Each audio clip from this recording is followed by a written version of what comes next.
Hello दोस्तों, स्वागत करता हूं मैं आप सभी का हमारे इस बढ़िया से चैनल पे डीसीबी बायोलॉजी। और बेटा हम लोग यहाँ पे एक एक करके हर एक टॉपिक को खत्म करते आ रहे, हर चैप्टर के एनसीईआरटी को रीड कर रहे, हर चैप्टर के की स्टेटमेंट को हम लोग समझ रहे हैं। तो चलो शुरू करते हैं आज की इस सेशन में ढासू स्टेटमेंट ऑफ एनसीईआरटी में प्लांट ग्रोथ एंड डेवलपमेंट। तो बेटा इस चैप्टर को बिना देर किए हम लोग शुरू करते हैं, प्लांट ग्रोथ एंड डेवलपमेंट। चलो बेटा इस चैप्टर में शुरू में थोड़ा सा आपको इंट्रोडक्शन दिया हुआ है और फिर आपको एक लाइन दिया है that all cells of plants are descendants of the zygote. किसके डिसेंडेंट होते हैं बेटा? प्लांट के सारे सेल्स जाइगोट के डिसेंडेंट होते हैं। फंगाई अलगे के जाइगोट में मियोसिस होता है, उनको अगर आप छोड़ दो तो हम लोग ब्रायोफाइट्स देखते हैं, हम लोग टेरिडोफाइट्स देखते हैं, उसके बाद भी जितने भी प्लांट्स है जिम्नोस्पर्म, एंजियोस्पर्म और हम सब लोग, हम में क्या होता है बेटा? सेक्सुअल रिप्रोडक्शन में दो गैमेट एक साथ आते हैं, वो फ्यूज होते हैं, उससे बनता है जाइगोट और उस जाइगोट से डेवलप होता है एम्ब्रियो और वहां से डेवलप होते हैं हम। तो इसलिए ये स्टेटमेंट को याद रखो, all cells of plant are descendant यानी कहां से आए? तो जाइगोट से आए। So the question is then why and how do they have different structural and functional attribute? अगर सारे के सारे एक ही सेल से बने हैं, है ना, तो उनके स्ट्रक्चरल और फंक्शनल एट्रीब्यूट्स अलग अलग कैसे है? जैसे मेरे जाइगोट से ही मेरी पूरी बॉडी बनी है, तो मेरे आंखों के सेल अलग काम क्यों कर रहे हैं, मेरे हार्ट के सेल अलग स्ट्रक्चर के क्यों है? ऐसे सवाल हम लोगों को आ सकता है। जैसे प्लांट में लीफ का सेल अलग है, फ्लावर का अलग है, स्टेम का अलग है, रूट का अलग है, और उसके भी अरेंजमेंट में एपिडर्मिस का लेयर है तो अलग है, ग्राउंड टिश्यू में अलग है, वेस्कुलर बंडल में अलग है। तो ऐसा क्यों है? Okay, so development is the sum of two process. ये अच्छे से याद रखना बेटा, development is the sum of two process. इस पर क्वेश्चन आ सकता है। कौन से दो प्रोसेस है? Growth and differentiation. So development is the sum of two process, यानी डेवलपमेंट हम लोग किसको बोलते हैं? देखो अब मैं बोलता हूं कि मैं डेवलप्ड हूं, तो कैसे डेवलप हुआ? तो मेरी ग्रोथ भी हुई और उसके साथ में डिफरेंशिएट होता गया। मान लो हम लोग सब 3 साल के बच्चे हैं, है ना तो हमारी ग्रोथ हुई है और ना तो हम लोग डिफरेंशिएट हुए। चलो 3 साल का बच्चा धीरे धीरे हम लोग स्कूल में गए, राइट, यानी ग्रोथ हो रही है, लेकिन डिफरेंशिएट नहीं हुए थे। सबके सब बच्चे वही स्कूल में थे, वही सिलेबस पढ़ रहे थे, सब वही हो रहा था। लेकिन 10th के बाद कुछ बच्चे साइंस को गए, कुछ बच्चे आर्ट्स को गए, कुछ बच्चे कॉमर्स को गए। यानी क्या हुआ? पहले ग्रोथ हुई और फिर क्या हुआ? डिफरेंशिएशन हुआ। समझ में आ रहा है? अब जो साइंस में आए उसमें से कुछ इंजीनियरिंग को चले गए, कुछ मेडिकल साइंसेस की तरफ चले गए, है ना, वापस से क्या हुआ? डिफरेंशिएशन हुआ। तो समझ में आ रहा है? तो आज मैं बोलता हूं कि यार मैं डेवलप हुआ हूं। तो how I develop? Growth and differentiation. So development दो प्रोसेस से होता है बेटा, growth and differentiation. So to begin with, it is essential and sufficient to know that the development of a mature plant, है ना, किसी भी प्लांट का जो डेवलपमेंट होता है from a mature plant from a zygote, है ना। जाइगोट यानी क्या होता है? Zygote is a fertilised egg. Zygote क्या होता है? Fertilised egg. देखो बेटा, किसी भी मतलब फीमेल गैमेट जो होता है वो एक कंप्लीट सेल होता है और मेल गैमेट से सिर्फ हैप्लॉइड कंटेंट ऑफ डीएनए आता है। इसलिए जाइगोट को हम लोग क्या बोलते हैं? जैसे हमारी मदर सेल, है ना, एग है, फादर का जो गैमेट आया था, है ना, उसमें से सिर्फ हैप्लॉइड कंटेंट ऑफ डीएनए उधर फ्यूज हुआ है, बाकी सेल तो मदर का ही होता है। इसलिए हम लोग जाइगोट को क्या बोलते हैं? Fertilised egg. Follow a precise एकदम जबरदस्त and highly ordered succession of events. तो ये जाइगोट जो है ना, एकदम प्रिसाइज और ऑर्डरली मैनर में हर चीजें डेवलप करता है ना, एक करके हमारा इतना कॉम्प्लेक्स ऑर्गेनिज्म बनता है। So during this process a complex body organisation is form that produces root, leaves, branches, flowers, fruit, seeds, है ना, एंड इवेंचुअली बाद में उसका डेथ भी हो जाता है। Okay,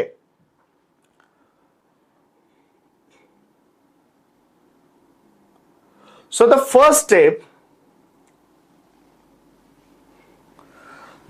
step in the process of plant growth की सबसे पहली स्टेप क्या है? तो वो होती है बेटा सीड जर्मिनेशन। क्या होती है बेटा? Seed germination. सीड जर्मिनेट होता है जब फेवरेबल कंडीशन उसको मिलेंगे for growth and exist in the environment.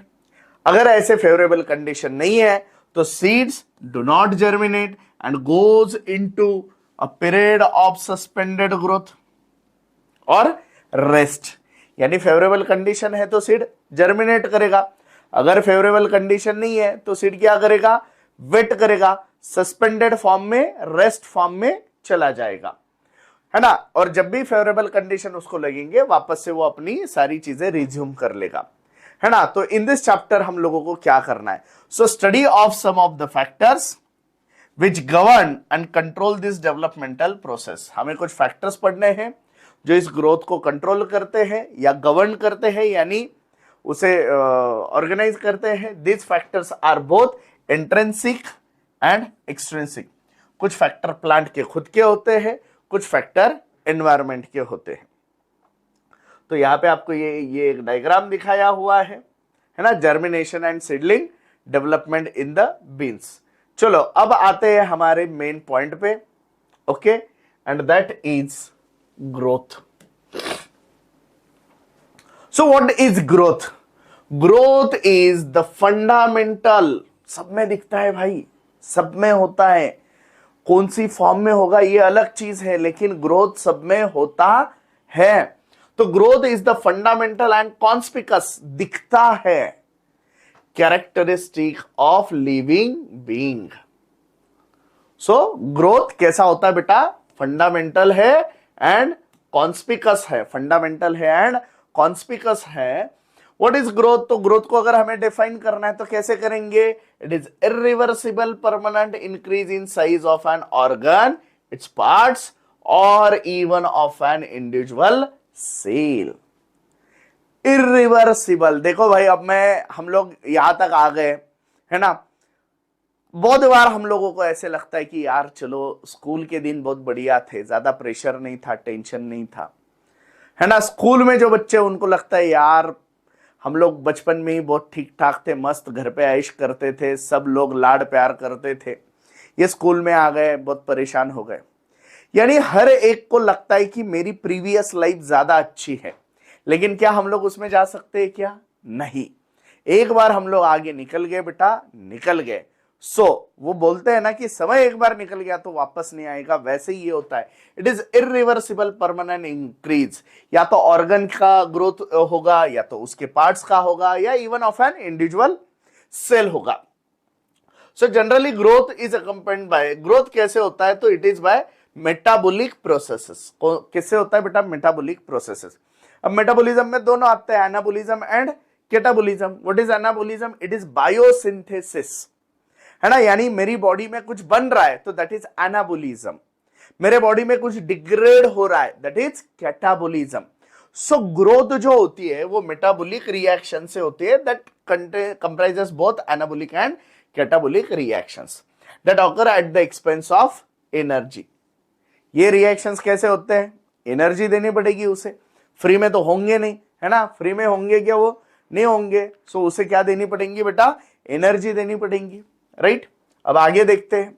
So therefore, for example, एक एग्जाम्पल दिया उन्होंने, expansion of leaf is growth.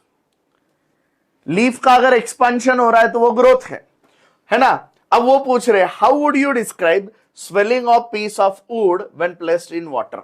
आपने क्या किया? पानी में एक लकड़ी का टुकड़ा डाल दिया, अब वो स्वेल हुआ है ना, यानी इंक्रीज इन साइज हुआ है।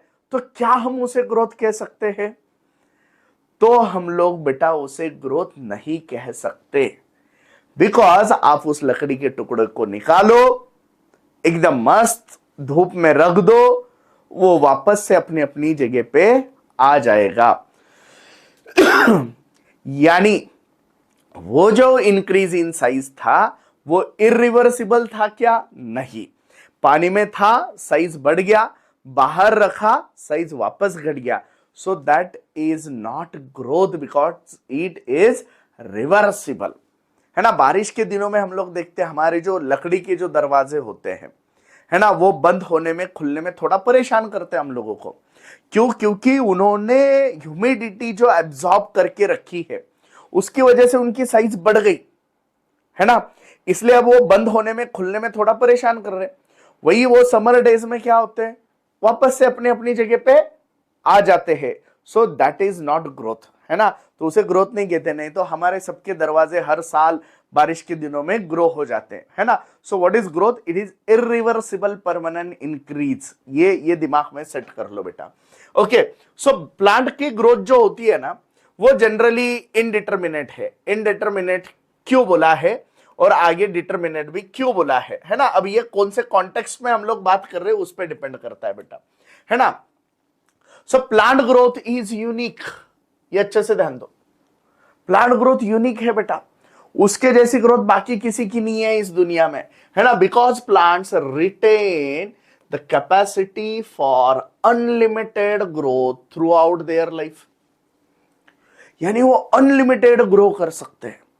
अगर उनको मिनरल, न्यूट्रिएंट, वाटर चीजें मिलती रहेंगी तो वो ग्रो होते रहेंगे। हमारा ऐसे नहीं होता है बेटा, हमारा ऐसे नहीं होता है, हम अनलिमिटेड ग्रो नहीं करते, है ना। So the ability of plants is due to the, किसकी वजह से हो रहा है बेटा?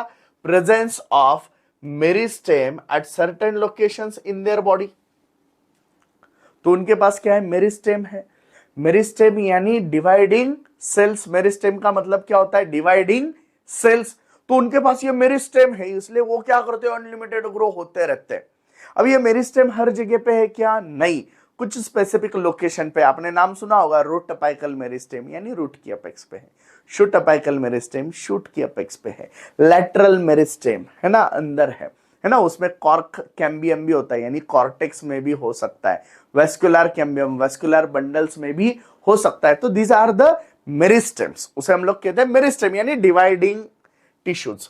सो the cells of such meristem, क्या इनके पास capacity to divide and self perpetuate, divide होते रहेंगे होते रहेंगे होते रहेंगे, राइट। सो द प्रोडक्ट, अब इनके जो प्रोडक्ट होते हैं, मान लो एक सेल है, उसके 2 सेल बन गए, उसके 4 बन गए। अब इसमें से कुछ सेल किसी एक काम के लिए चले जाएंगे और कुछ सेल अपना डिवीजन करते रहेंगे। सारे के सारे सेल जिंदगी भर डिवाइड नहीं होते रहेंगे बेटा, नहीं तो फिर डिफरेंशिएशन होगा ही नहीं उनमें। सब सेल सेम ही है, माइटोसिस हो रहा है हो रहा है हो रहा है। तो ऐसा नहीं होता है, सेल डिवाइड होते हैं, उसमें से कुछ सेल डिफरेंशिएट होते हैं, किसी एक काम के लिए जाते हैं, बाकी के सेल वापस से डिवाइड होते रहते हैं। समझ में आ रहा है? ओके, अब आगे देखो। The product however soon loses, यानी उसके कुछ जो प्रोजेनिस बनेंगे वो लूज करते capacity to divide and such a cell make up the plant body. यही सेल प्लांट की बॉडी बना रहे हैं, यानी डिफरेंशिएशन हो रहा है ना। नहीं तो सारे के सारे सेल जाइगोटी है, डिवाइड हो रहे डिवाइड हो रहे डिवाइड हो रहे, लीफ कहां से बनेगा? तो उसमें से कुछ सेल के लीफ बने, यानी डिफरेंशिएशन हुआ। उसमें से कुछ सेल का स्टेम बना है, डिफरेंशिएशन हुआ। उसमें से कुछ सेल का रूट बना है, यानी डिफरेंशिएशन हुआ है। समझ में आ रहा है बेटा? क्लियर है? ओके, आगे देखो। So this form of growth, ये जो ग्रोथ है, continue growth, very new cells are always being added, नए सेल्स ऐड होते जा रहे टू द प्लांट बॉडी।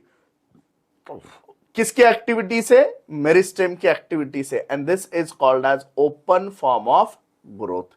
इसे हम लोग क्या कहेंगे? ओपन फॉर्म ऑफ ग्रोथ, यानी नए सेल्स हमेशा बनते रह रहे, उसे हम लोग कहेंगे ओपन फॉर्म ऑफ ग्रोथ।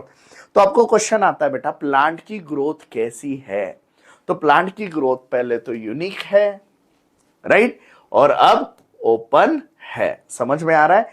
क्यों है? क्योंकि इसमें अनलिमिटेड ग्रोथ होता है। क्यों होता है? क्योंकि इसके पास मेरिस्टेम है। मेरिस्टेम हर जगह है क्या? नहीं, एट सर्टेन लोकेशंस है। मेरिस्टेम क्या करता है? तो कंटिन्यूअसली डिवाइड होते रहता है। तो हमेशा डिवाइड ही होते रहता है क्या? नहीं, उसमें से कुछ सेल डिफरेंशिएशन के लिए जाते हैं और कुछ सेल डिवाइड होने की कैपेसिटी जो है वो रिटेन करते हैं। क्लियर है बेटा? चलो, so what would happen if the meristem ceases to divide? अगर मेरिस्टेम ने डिवाइड होना बंद कर दिया तो क्या होगा? प्लांट की ग्रोथ नहीं होगी। Does this ever happen? ऐसा होता है क्या? होता है। जब उसको एक्सट्रिंसिक या इंट्रिंसिक फैक्टर प्रॉपरली नहीं मिले तो नहीं होंगे। उसे अगर मिनरल्स ही नहीं मिल रहे, वाटर ही नहीं मिल रहा है, सनलाइट ही नहीं मिल रहा है, तो क्या होगा? वो डिवाइड होना बंद ही करने वाले हैं, क्योंकि उनको एनर्जी नहीं मिलने वाली। समझ में आ रहा है? ओके, आगे देखते हैं बेटा। So in earlier classes you have studied about root apical meristem and shoot apical meristem, मैंने अभी नाम लिया। रूट की अपेक्स पे जो होता है रूट अपाइकल मेरिस्टेम, शूट की अपेक्स पे जो होता है shoot apical meristem. Okay, so you know that they are responsible for, ये जो रूट अपाइकल मेरिस्टेम है और शूट अपाइकल मेरिस्टेम है। एक चीज देखो बेटा, मान लो ये एक प्लांट है, ये रूट अपाइकल मेरिस्टेम है, शूट अपाइकल, ये इधर से ग्रो होगा, राइट? ये इधर से ग्रो हो रहा, यानी क्या हो रहा है? प्लांट की हाइट बढ़ रही है, अलोंग द एक्सिस ग्रोथ बोलते बेटा उसको, अलोंग द एक्सिस ग्रोथ हो रही है, and this growth is called as primary growth. इसे हम लोग क्या कहते हैं बेटा? Primary growth. अच्छे से ध्यान दो, है ना? So shoot apical root apical meristem की वजह से जो ग्रोथ होती है उसे हम लोग कहते हैं प्राइमरी ग्रोथ। और क्या करेगी ये प्राइमरी ग्रोथ? यानी प्रिंसिपली किसको कंट्रीब्यूट कर रही है? elongation of the plant along the axis, यानी ऐसे प्लांट ग्रो हो रहे, हाइट, राइट? अब देखो डाइकॉट और जिम्नोस्पर्म में, डाइकॉट और जिम्नोस्पर्म में ये लाइन को अच्छे से याद रखना बेटा, ये लाइन को अच्छे से याद रखना, क्योंकि टेरिडोफाइट्स में देखो, ब्रायोफाइट, अलगे उलगे, इनका तो सेकेंडरी ग्रोथ का इश्यू ही नहीं है बेटा, है ना?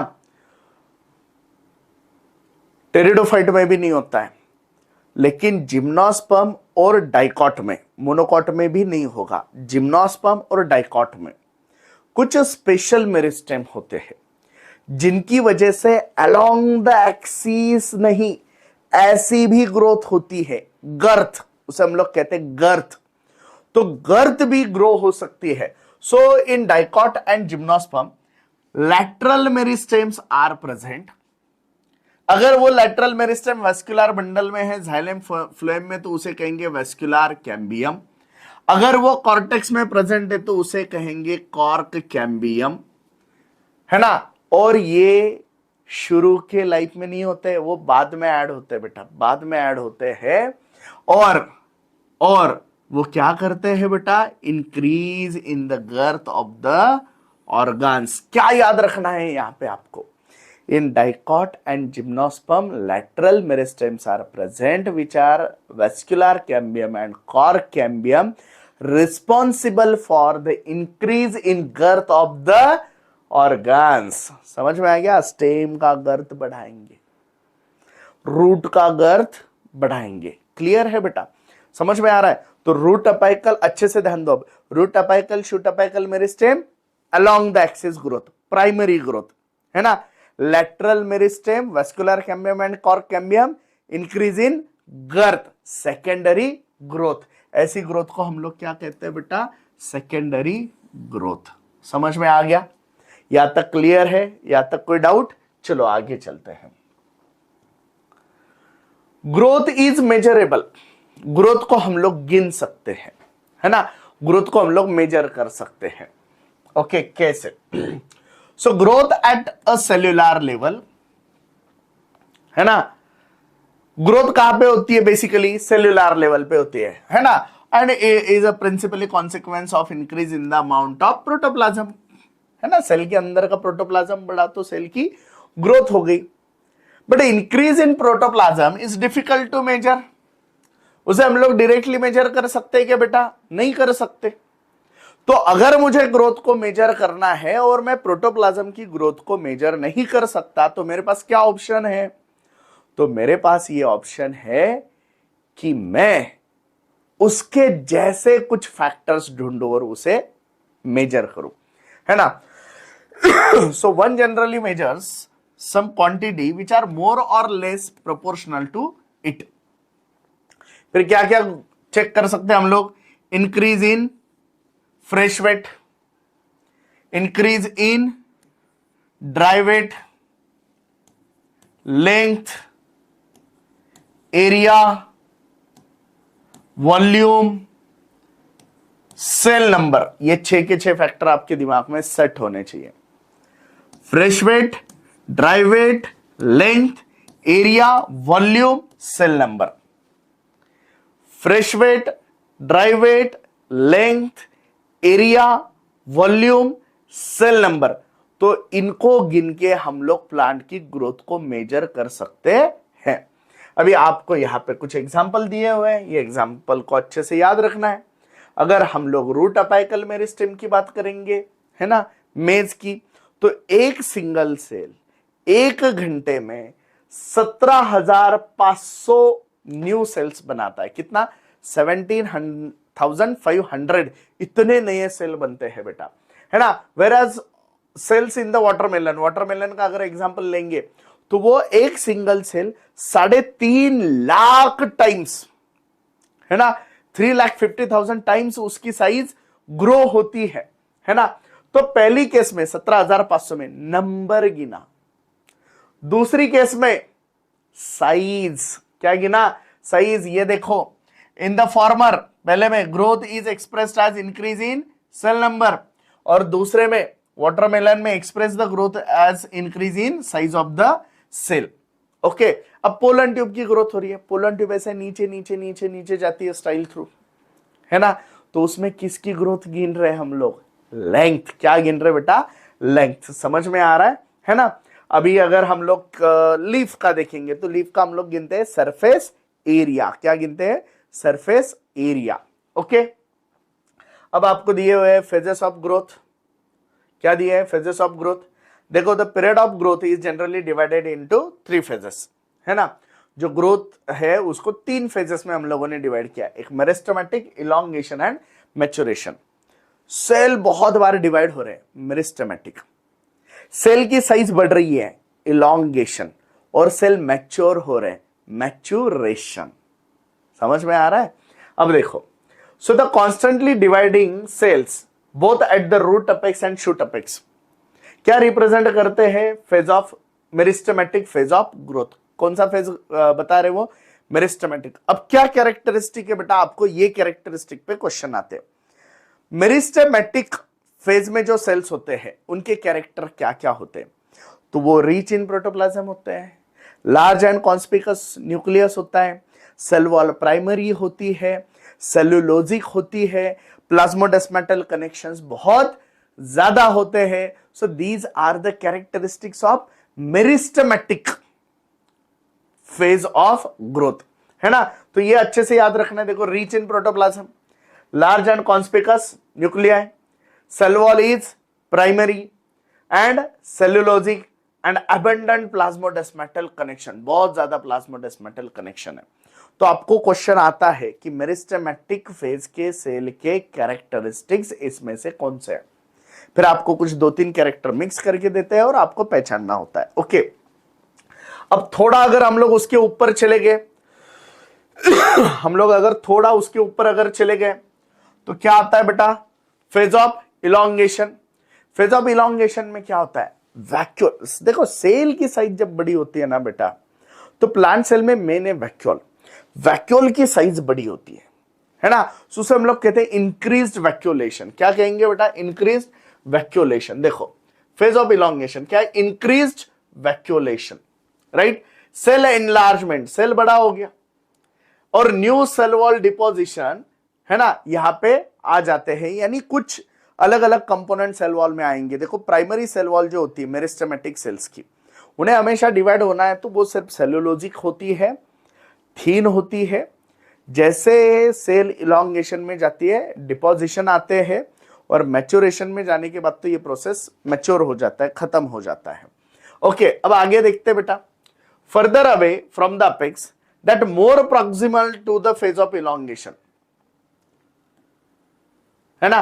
फेज ऑफ इलॉन्गेशन के और अगर ऊपर जाएंगे हम लोग तो हमें मिलेगा फेज ऑफ मैच्योरेशन। क्या मिलेगा?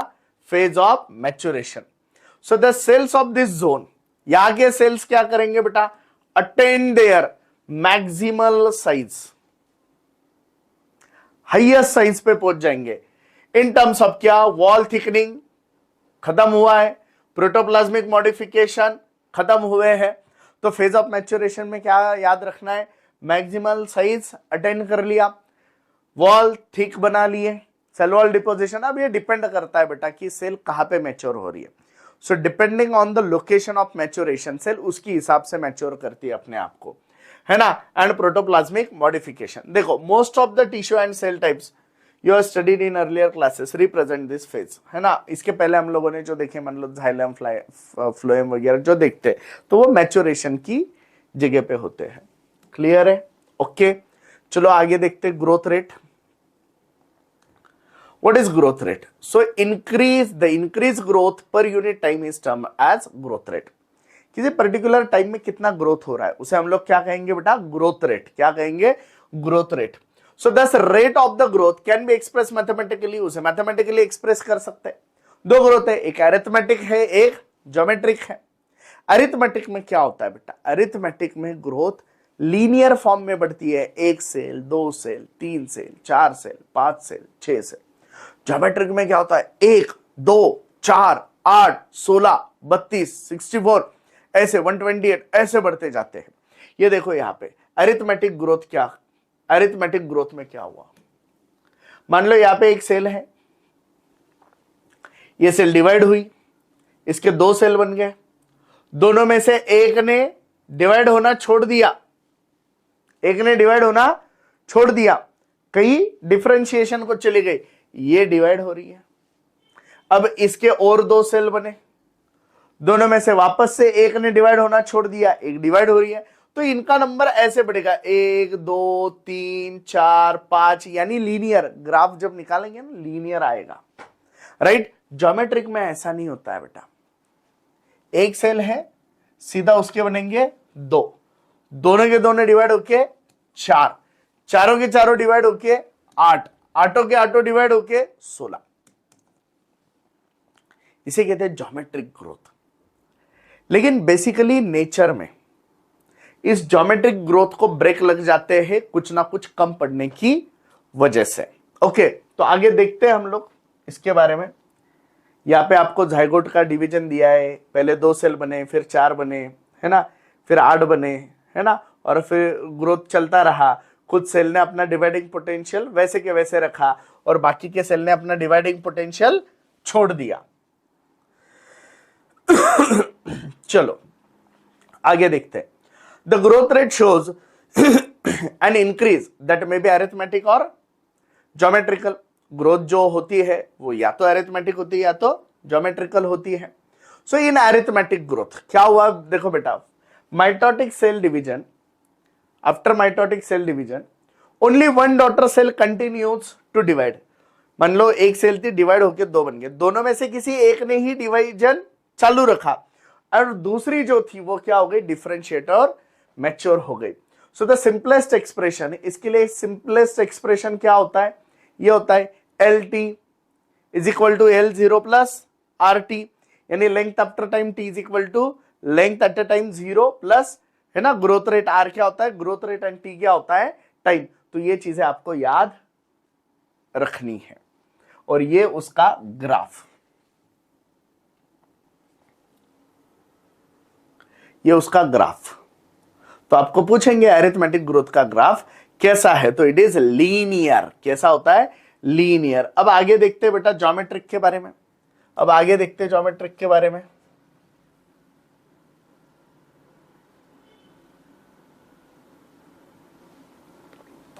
Okay, let us now see what happens in geometrical growth. Geometrical growth में क्या होता है, in most systems the initial growth is slow.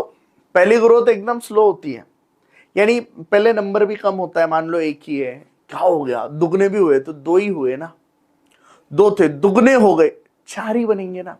लेकिन जैसे धीरे धीरे इनका नंबर बढ़ता है, ग्रोथ ट्रमेंडसली ग्रो होती है ना। उसे हम लोग कहते हैं एक्सपांशन, है ना, बहुत ज्यादा, है ना, लॉग फेज, एक्सपोनेंशियल बोलते हैं हम लोग उसे, एक्सपोनेंशियल लॉग फेज, है ना। अब देखो in most system initial growth is slow, उसे हम लोग कहते हैं लैग, सॉरी उसे हम लोग कहते हैं lag, and it increases rapidly बहुत रैपिडली इंक्रीज होता है देयर आफ्टर एट एक्सपोनेंशियल, एकदम सीधा ऊपर जा रहा है ना, लॉग फेज कहेंगे उसे, क्या कहेंगे, log. And here both the progeny cells following mitotic cell division, एक था दो बन गए, दोनों डिवाइड चार, चारों डिवाइड आठ, यानी दोनों भी डिवाइड हो रहे। both the progeny cells following mitotic cell division retain the ability to divide and continue to do so, हमेशा डिवाइड होते रहेंगे। however with limited nutrient supply, कहीं ना कहीं तो अभी न्यूट्रिएंट कम पड़ जाएंगे। The growth slows down, growth कम होती है और उस फेज को हम लोग कहते हैं स्टेशनरी। क्या कहते हैं, स्टेशनरी। ये देखो इसका ग्राफ कैसा है, लैग, लॉग, स्टेशनरी। तो इस ग्राफ को हम लोग कहते हैं सिग्मोइड। क्या कहते हैं बेटा, हम लोग इसे सिग्मोइड कहते हैं, है ना।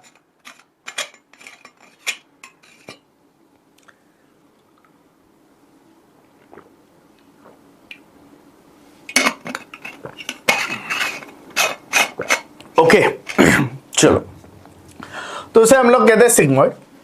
S curve, a sigmoid curve is characteristic of living organism. Sigmoid curve किसका कैरेक्टर है, of living organism growing in natural environment, है ना।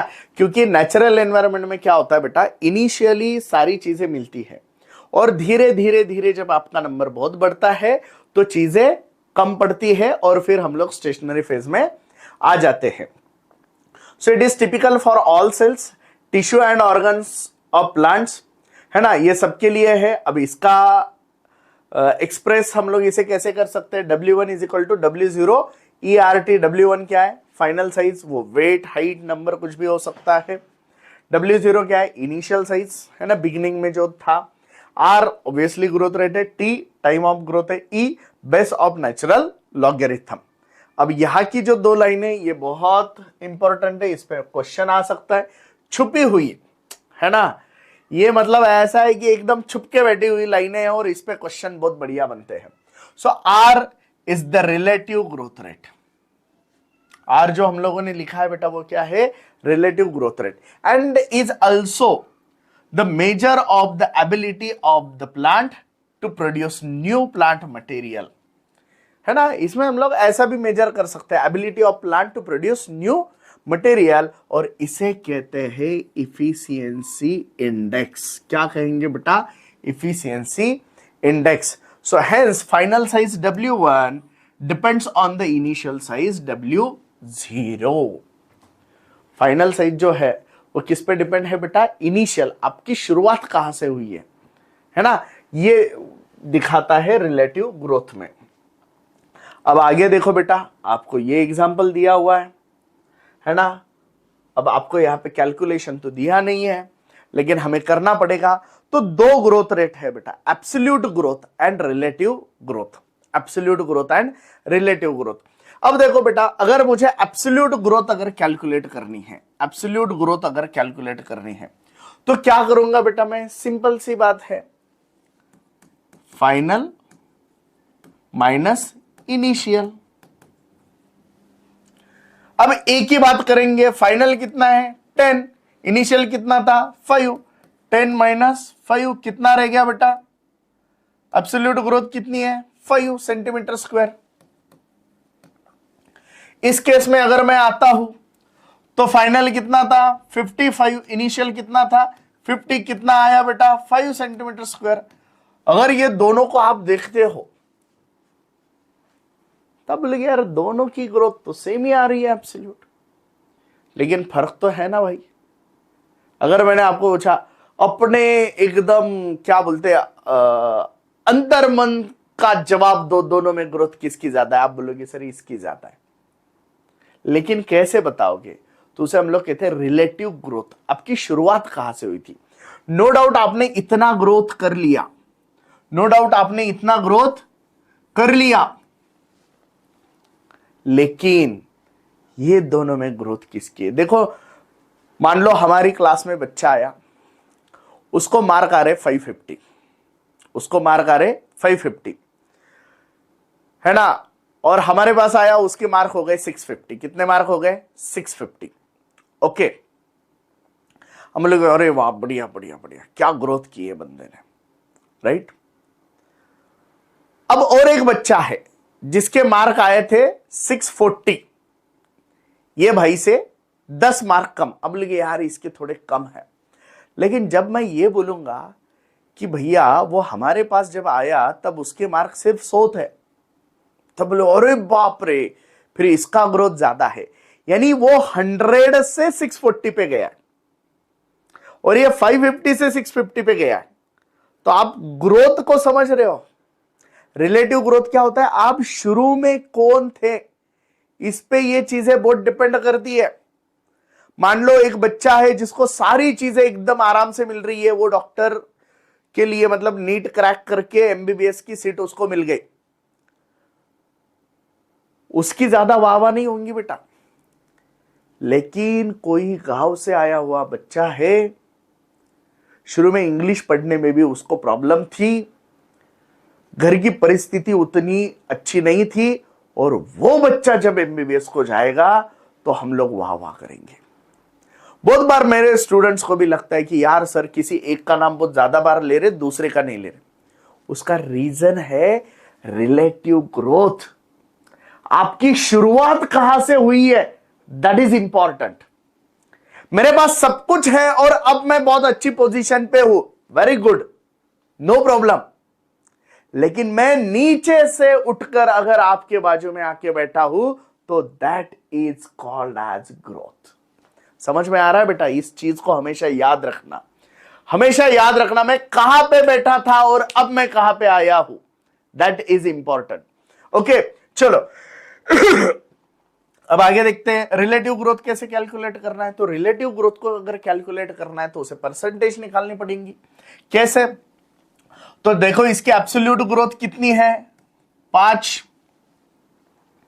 शुरुआत कहां से की थी, 5 से ही की थी, इंटू 100। कितनी ग्रोथ है बेटा इसकी, 100%। कितनी ग्रोथ है, 100%। अब इसकी भी एब्सोल्यूट ग्रोथ उतनी लग रही थी जितनी इसकी थी। अब देखते हैं कितनी ग्रोथ हुई थी, 5। लेकिन शुरुआत कहां से की थी, 50 से की थी, इंटू 100। तो कितना ग्रोथ है बेटा, 10%। समझ में आ रहा है, कुछ दिमाग में घुस रहा है, क्लियर? भैया शुरुआत कहां से हुई है, ये बहुत इंपॉर्टेंट चीज है। तो इसे हम लोग कहते हैं बेटा रिलेटिव ग्रोथ। याद रहेगा, ये एक फॉर्मूला याद रखना बेटा। और मैं रिलेटिव का लिखता हूं, यहां पे लिखता हूं absolute growth divided by initial growth into 100। ये हो गया आपका रिलेटिव ग्रोथ। चलो आगे चलते हैं। देखो, quantitative comparison between the growth of living system can also be made in 2 ways. 2 रास्तों से कर सकते हैं। ये लाइनें पूरा दिमाग में सेट कर लेना, क्योंकि सीधा सीधा क्वेश्चन आएगा इसी स्टेटमेंट पे। Measurement and the comparison, measurement and the comparison of total growth per unit time is called absolute growth. मैंने मेजर किया, चलो ग्रोथ कितना हुआ है, 10 हुआ है ना। कंपैरिजन किया, इनिशियल कितना था, 5 था, तो ग्रोथ रेट मेरे को मिल गया 5। क्लियर? अब देखते हैं the growth of given system per unit time expressed on common basis. मैंने कॉमन बेसिस पे लाने की कोशिश की, उसे कहते हैं रिलेटिव ग्रोथ। क्या कहते हैं, रिलेटिव ग्रोथ। जब हम लोगों ने 100 से उसे मल्टीप्लाई किया है ना, और इनिशियल से उसे डिवाइड किया और 100 से उसे मल्टीप्लाई किया, तो हमने उस ग्रोथ को कॉमन बेसिस पे लाने की कोशिश की। किस पे लाने की कोशिश की, कॉमन बेसिस पे। और फिर उसे हम लोगों ने कहा रिलेटिव ग्रोथ रेट, है ना। Example, per unit initial parameter, है ना। समझ में आ गया बेटा? रिलेटिव ग्रोथ और एब्सोल्यूट ग्रोथ का डिफरेंस समझ में आ गया। सिर्फ measurement and comparison of the total growth per unit time अगर मैंने किया है सीधा सीधा तो एब्सोल्यूट ग्रोथ है, कॉमन बेसिस पे अगर मैंने किया है तो रिलेटिव ग्रोथ है। क्लियर? अब वो पूछ रहे in figure 13.7 2 leaves A and B are drawn that are different sizes but shows absolute increase in area in the given time to give leaves A1, B1. So however one of them show much higher relative growth, उसमें से एक के पास higher relative growth है, कौन सा है और क्यों है उसका रीजन मैंने आपको दे दिया है। क्लियर? अब आगे चलते हैं बेटा, conditions for growth. Conditions for growth, so देखो, why do you not try to write down what you think are necessary conditions for growth? Growth के लिए क्या क्या चाहिए? सिंपल है एकदम, क्या क्या चाहिए बेटा, ये तो बच्चा बच्चा जानता है। पानी चाहिए, ऑक्सीजन चाहिए, न्यूट्रिएंट्स चाहिए, are very essential elements for growth. ऐसे के ऐसे याद रखना, ऐसे के ऐसे याद रखना है बेटा, नहीं तो लिखोगे लाइट भी चाहिए, CO2 भी चाहिए, नो डाउट वो चाहिए। आपकी बुक ने क्या किया, ये तीनों वेरी एसेंशियल है, बहुत ज्यादा essential. The plant cells grow in size by cell enlargement. कैसे होते हैं? सेल एनलार्जमेंट होते हैं, और उसके लिए क्या चाहिए होता है? वाटर। प्लांट की टर्जिडिटी किसकी वजह से होती है? Intimately link with water. और जितने भी रिएक्शंस होते हैं उनका मीडियम कौन होता है? तो वाटर ही होता है medium for enzymatic activities. Medium for enzymatic activities भी कौन है? वाटर है। समझ में आ गया? अब बात आती है ऑक्सीजन की। पानी का हो गया। पानी की तीन चीजें कि सबसे पहले पानी क्यों चाहिए? तो सेल एनलार्जमेंट के लिए। दूसरा क्यों चाहिए? टर्जिडिटी के लिए। किधर गया? टर्जिडिटी, है ना, development is intimately link to the water, है ना। और तीसरा मीडियम फॉर एंजाइमेटिक एक्टिविटी। अब ऑक्सीजन देखो, ऑक्सीजन किसके लिए हेल्प करता है? Releasing metabolic energy. सो अगर ऑक्सीजन नहीं है तो एनर्जी नहीं मिलेगी ना। अब लोगे सर वो तो लो सनलाइट से ले रहा। बेटा सनलाइट की जो एनर्जी आती है उसका कन्वर्जन एटीपी NADPH में होता है, उसको यूज करके कार्बोहाइड्रेट्स बनते हैं। ये कार्बोहाइड्रेट्स पूरे प्लांट को प्रोवाइड किए जाते हैं। और बाकी लीफ को छोड़ दो, बाकी स्टेम रूट में एनर्जी मिलने की प्रोसेस उनकी और हमारी सेम है। उनमें भी ग्लाइकोलिसिस होता है, उनमें भी क्रेब्स साइकिल होती है, सब चीजें सेम ही होती है, कुछ अलग नहीं होता है। Okay, essential for growth activities. और रही बात न्यूट्रिएंट्स की, मैक्रो एंड माइक्रो न्यूट्रिएंट्स जो लगते हैं, है ना, are required for the synthesis of protoplasm and act as a source of energy. Energy का सोर्स और जो प्रोटोप्लाज्म को बनाना है उनके लिए लगता है। आगे देखते हैं बेटा, in addition every plant organism has optimum temperature होता है, उसका खुद का एक रेंज होती है जहां पे वो ग्रो होता है। और अगर इस रेंज से थोड़ा भी अगर डेविएशन हो गया, यानी ऊपर नीचे हो गया, है ना, तो that could be detrimental to survival, यानी प्लांट मर भी सकता है ना, प्लांट मर भी सकता है। So environmental signal such as light, gravity also affect certain phases and stages of growth। अब लोग ये लाइट का तो ठीक है भाई, ये ग्रेविटी कहां से ले आए? बेटा प्लांट ऊपर जा रहा है और ग्रेविटेशनल फोर्स नीचे तो है ना उसको खींचने वाला, तो उसके अगेंस्ट ही ग्रोथ कर रहा है ना भाई, है ना, तो वो भी एक इंपॉर्टेंट फैक्टर होता है। समझ में आ गया? चलो आगे।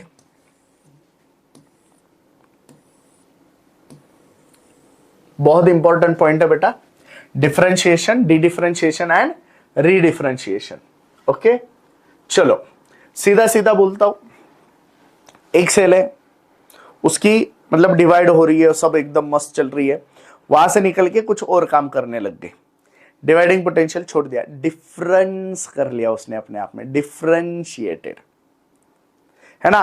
अब ये प्रॉपर्टी सिर्फ प्लांट के पास है। अगर ये डिफरेंशिएटेड सेल अगर जिंदा है तो वो वापस आ सकती है और डिवीजन के काम को लग जाती है, डी डिफरेंशिएशन। और इसी में से कुछ सेल वापस जा सकते हैं, वापस री डिफरेंशिएशन। समझ में आ रहा है? इतना इजी है। सेल है, डिफरेंशिएट हो गई, यानी डिवाइडिंग पोटेंशियल छोड़ दिया, मूड खराब हो गया, वापस आ गई, डी डिफरेंशिएशन, है ना। वापस से बोली अब मैं फिर से जा रही हूं, जा भाई, री डिफरेंशिएशन। क्लियर? सो देखते हैं, the cells derived from root apical and shoot apical meristem and cambium differentiate and mature to perform specific function, है ना। जो रूट अपाइकल और शूट अपाइकल मेरिस्टेम होते हैं वो डिफरेंशिएट होते हैं और मैच्योर होते हैं किसी एक काम करने के लिए, और इस एक्ट को हम लोग कहते हैं डिफरेंशिएशन। क्या कहते हैं हम लोग उसे? डिफरेंशिएशन। अब ड्यूरिंग डिफरेंशिएशन क्या करती है cell? Few to major, depending on क्या काम करना है उसके हिसाब से, few to major structural changes होते हैं both in cell wall and protoplasm. मान लो उस सेल को ट्रकेट्स बनना है तो क्या करना पड़ेगा बेटा, उसको अपनी सेल वॉल तो लिग्निन का डिपोजिशन करना पड़ेगा, सेल वॉल को स्ट्रांग बनाना पड़ेगा, प्रोटोप्लाज्म को पूरा डेड करना पड़ेगा, तब जाके जगह बचेगी। समझ में आ रहा है? क्लियर है? ओके। अब देखो फॉर एग्जाम्पल है ना, to form a tracheary element अगर बनाना है तो cells would lose their protoplasm, cell अपना प्रोटोप्लाज्म लूज कर देंगे। Very strong elastic and lignocellulosic secondary cell wall बनाएंगे, है ना, to carry water to long distances even under extreme tension, क्योंकि पानी ऊपर से नीचे तक नीचे से ऊपर तक लेके जाना है ना, तो उस पर क्या रहेगा, टेंशन क्रिएट होगा, स्ट्रेस क्रिएट होगा। तो उसके लिए इनकी जो वॉल होंगी वो स्ट्रॉन्ग इलास्टिक लिग्नोसोल्यूलोजिक होनी चाहिए और प्रोटोप्लाज्म उसमें नहीं होना चाहिए। तो depending on what type of cell उसे बनना है उसके हिसाब से वो अपने आप में मॉडिफिकेशन करते हैं। चलो ये तो हुआ डिफरेंशिएशन के बारे में। अब देखो अब सिर्फ प्लांट के पास ये प्रॉपर्टी है। Plant shows another interesting phenomenon. जो डिफरेंशिएट हुई वाली सेल है, लिविंग अगर है तो वो वहां से वापस आ सकती है, can regain ability to divide, है ना। The living differentiated cells that by now have lost the capacity to divide, जिसने कैपेसिटी टू डिवाइड लूज कर दिया था, regain the capacity of division under certain condition, कभी भी नहीं होगा बेटा, and this is called as dedifferentiation. क्या कहेंगे बेटा उसे? Dedifferentiation. समझ में आ रहा है? अब देखो for example formation of meristem, है ना, ये जो बनते हैं इंटरफेसिकुलर वेस्कुलर कैम्बियम, है ना, उसमें कॉर्टेक्स में बनते कॉर्क कैम्बियम, है ना, from fully differentiated parenchyma cell. देखो वहां पे पैरेन्काइमा सेल थे जो फुल्ली डिफरेंशिएटेड हुए थे और उन्होंने डी डिफरेंशिएशन कर लिया खुद का और ये मेरिस्टेमेटिक बन गए, है ना। पैरेन्काइमा सेल्स ने डी डिफरेंशिएशन कर गया, मेरिस्टेमेटिक बन गए, है ना, और फिर डिवाइड होना शुरू है। सो such a meristem tissue are able to divide and produce cells that once again, अब उसमें से अगेन कुछ सेल डिवीजन का पोटेंशियल लूज करेंगे, गए थे वापस आए, अब वापस जा रहे, रीडिफरेंशिएटेड। क्या कहेंगे बेटा उसे? रीडिफरेंशिएटेड। Clear? List some of the tissues in a woody dicotyledonous plants that are the products of redifferentiation. How would you describe a tumor? अब ट्यूमर को कैसे डिस्क्राइब करेंगे बेटा हम लोग, है ना? What would you call the parenchyma cell that are made to divide under controlled laboratory conditions during plant tissue culture? अभी जो ट्यूमर है बेटा, ट्यूमर क्या है बेटा? कोई तो एक सेल थी और अब वो बहुत डिवाइड हो रही है, यानी वो डी डिफरेंशिएटेड है। क्या है बेटा? वो डी डिफरेंशिएटेड, डिवाइड हो रही है, बहुत डिवाइड हो रही है। और दूसरा जो लैबोरेटरी में आप किसी पैरेन्काइमा सेल्स को बोल रहे हो कि तो अब तो डिवाइड हो, पैरेन्काइमा क्या थी? डिफरेंशिएटेड, उसको डिवीजन के लिए वापस लेके आ रहे, डी डिफरेंशिएटेड। क्या बोलेंगे बेटा? D differentiated. समझ में आ गया ना? क्लियर? अब देखो, recall in the section 13.1.1 we have mentioned that growth in plants is open। पहले हमने क्या कहा? growth in plant is open। अब तो हम लोग ये कहेंगे ना, differentiation is also open, क्योंकि differentiation हो रहा है, वापस आ रहा है। हमारे में ऐसा नहीं होगा बेटा, हमारे में एक बार जो मैंने कमिटमेंट कर दी तो उसके बाद मैं अपने आप की भी नहीं सुनता टाइप है। एक बार सेल डिफरेंशिएट हो गई तो डी डिफरेंशिएशन ऐसा कॉन्सेप्ट हमारे में नहीं होता है, ये सिर्फ प्लांट में है। So it can be indeterminate और determinate. Now we may say that even differentiation in plant is also open. क्यों? क्योंकि टिश्यू मतलब सेल्स डिफरेंशिएट होके डी डिफरेंशिएट हो सकते हैं, because cells tissue arising out of the same meristem have different structures at maturity. The final structure at maturity जो भी होगा वो कौन डिटरमाइन करता है? Location of the cell within. अब देखो वो बता रहे फॉर एग्जांपल मान लो एक cell position away from the root apical meristem है, तो उसका रूट क्या बनेगा? जो सरफेस की तरफ जाएंगे पेरीफेरी की तरफ उसका एपिडर्मिस बनेगा। समझ में आ गया? क्लियर है यहां तक? ओके, चलो आगे बढ़ते हैं। अब देखते हैं डेवलपमेंट। अब डेवलपमेंट क्या है बेटा? Development is a term that include all changes, मतलब सारे के सारे चेंजेस डेवलपमेंट ही है। अब तक जो किया, गलत किया, सही किया, सब मिला के क्या है? डेवलपमेंट है। So development is the term that include all changes that an organism goes through during its life cycle from germination of the seed to senescence. यानी सीड जर्मिनेट होने से डेथ तक जो कुछ किया जिंदगी में, पाप पुण्य, सब क्या है? डेवलपमेंट है। तो इसका डायग्रामेटिक रिप्रेजेंटेशन देख लो भाई, क्या होता है? देखो देखो मेरिस्टेमेटिक सेल है, मेरिस्टेमेटिक सेल है, ओके, ग्रो हो गई, फिर इलॉन्गेशन कर लिया, फिर खुद को डिफरेंशिएट कर लिया, फिर मैच्योर कर लिया, फिर मैच्योर हो गई और फिर सीनेसेंस होके डेथ होना ही है। अब अच्छे से ध्यान दो, हमारे भी जिंदगी में क्या होता है? आप छोटे थे, लोग बोले बेटा स्कूल तो भी जा, आप गए स्कूल में, फिर बोले बेटा साइंस ले, आपने लिया, फिर बोले बेटा डॉक्टर हो, आप हुए, फिर बोले बेस्ट डॉक्टर हो बहुत प्रैक्टिस करके, आप हुए, और फिर क्या हुआ? आप बुढ़े हो गए, मर गए। जिंदगी का सार इसी में खत्म है बेटा, और ये सबके लिए है।